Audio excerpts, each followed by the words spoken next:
بسم اللہ الرحمن الرحیم۔ غیر معصوم ہم اور آپ، ہماری مصیبت کیا ہے؟ ہماری مصیبت کی دو قسمیں ہیں۔ ایک قسم وہ ہے کہ جس کی بنیاد پر خدا ہمارے گناہوں کو معاف کرتا ہے، اور ایک مصیبت وہ ہے جس کی بنیاد پر خدا ہمارے درجات کو بلند کرتا ہے۔ فیصلہ ہمارے ہاتھ میں نہیں ہے۔ اب رہا مسئلہ کہ یہ مصیبت کتنی آ سکتی ہے ہم پر۔ ایک جملہ میں آپ کی خدمت میں عرض کروں، یہاں تو شاید یہ ماحول نہیں ہے، لیکن پسماندہ ممالک میں یہ ماحول ہے کہ کسی حیوان پر اتنا بوجھ ڈالتے ہیں، اتنا لوڈ کرتے ہیں، بار برداری والے حیوانات کی بات کر رہا ہوں، کہ اس کا چلنا دوبھر ہو جاتا ہے، پھر اس سے مارتے ہیں اوپر سے، چل۔ یہ ظلم انسان تو کر رہا ہے، پروردگار نہیں کرتا۔ لا یکلف اللہ نفسا الا وسعہا۔ امام جعفر صادق علیہ السلام کی بارگاہ مقدس میں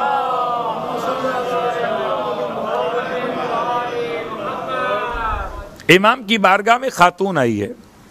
یہ خاتون آ کر مولا سے کہتی ہے، مولا میرا بیٹا باہر کمانے گیا تھا اور کافی ٹائم ہو گیا واپس نہیں آیا، میں بڑی پریشان ہوں۔ امام فرماتے ہیں جاؤ، جا کے گھر میں بیٹھو، صبر کرو، آ جائے گا۔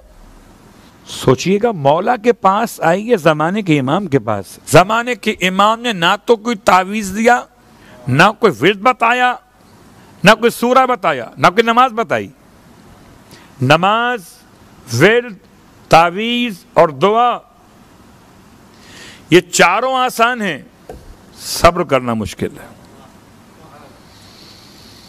اور امام فرماتے ہیں جاؤ، جا کے صبر کرو۔ ہمیں صبر نہیں آتا، اس کے علاوہ سب کچھ آتا ہے، صبر نہیں آتا نا، بس جلدی کام ہو جائے۔ ارے بھائی، ہر کام کے کچھ مراحل ہوتے ہیں۔ اگر درخت سے کچا پھل توڑ لو گے تو کڑوا ہوگا، میٹھا نہیں ہوگا۔ اب سمجھ میں آیا کہ صبر کا پھل میٹھا ہوتا، مطلب کیا ہے؟ صلوات پڑھے محمد وآل محمد۔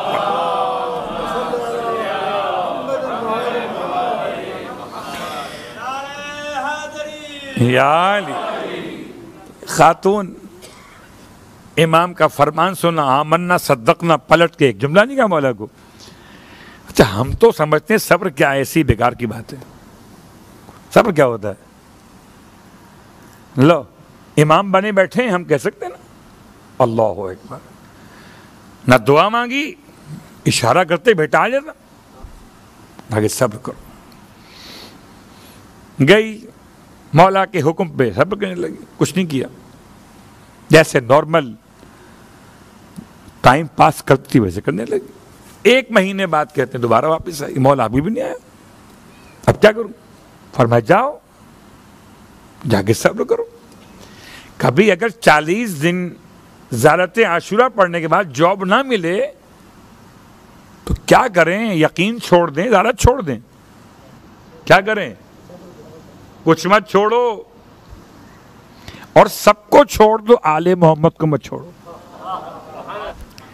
یہ سوچ کے دوبارہ شروع کر دو کہ پچھلے 40 دن میں کہیں کوئی ہو گئی ہوگی، یا خدا کو 40 دن اتنے پسند آئے کہ وہ چاہتا ہے میں اور 40 دن پڑھ لوں۔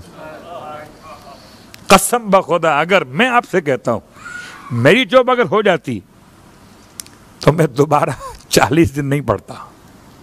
اگر پچھلے 40 دن پڑھنے کے بعد میری جاب ہو جاتی تو میں نیکسٹ 40 ڈیز نہیں پڑھتا۔ گئی واپس، صبر کیا، ایک مہینے بعد پھر آ گئی، کہتی مولا کچھ بھی نہیں ہوا، بیٹا نہیں واپس نہیں آیا۔ امام جاؤ واپس، جا کے صبر کرو۔ اللہ اکبر۔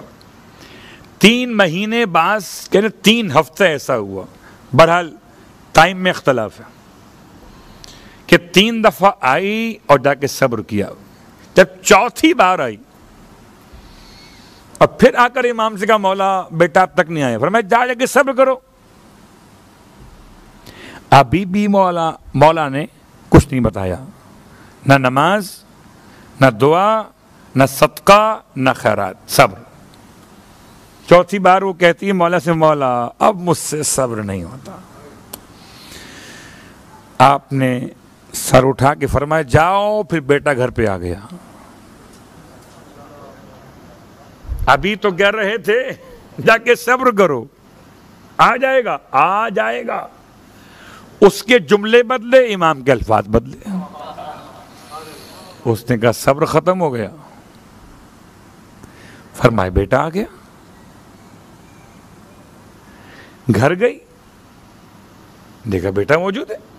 یقین، خوشی اور غم کی کیفیت آپ کو معلوم ہے۔ بیٹے کو چومنا چاٹنا بعد میں کیا، پہلے دوڑ کے امام کے پاس آئی، کہتی ہے کہ آپ پر وحی آتی ہے۔ بڑا اچھا موقع تھا نبوت کا دعویٰ کرنے میں، کیا مشکل تھی اہل بیت اطہار کے لیے۔ اللہ اکبر، لوگ تو تیار تھے۔ ارے لوگ سجدہ کرنے کے بعد خدا مان رہے ہیں ان کو، ان کے سجدہ کرنے کے بعد بھی لوگ انہیں خدا کہہ رہے، تو نبی کہاں پھر؟ خیر، کہتی کہ آپ پر وحی آتی ہے۔ کیا امین اور صادق ہیں آل محمد۔ فرمائے وحی نہیں آتی۔ کہ پھر آپ نے کیسے کہہ دیا؟ فرمایا میں نے تمہارے الفاظ کو دیکھ کے کہا ہے۔ کیا مطلب؟ کہ تم نے کہا صبر کا پیمانہ لبریز ہو گیا، میں نے آیت کو دیکھا، لا یکلف اللہ نفسا الا وسعها۔ خدا کہتا ہے میں وسعت نفس سے زیادہ، پیمانہ صبر سے زیادہ تو مصیبت ڈالتا ہی نہیں۔ جب تم نے کہا کہ لبریز ہو گیا، میں نے کہا بیٹا گھر آ گیا۔ اللہ اکبر۔ لیکن صبر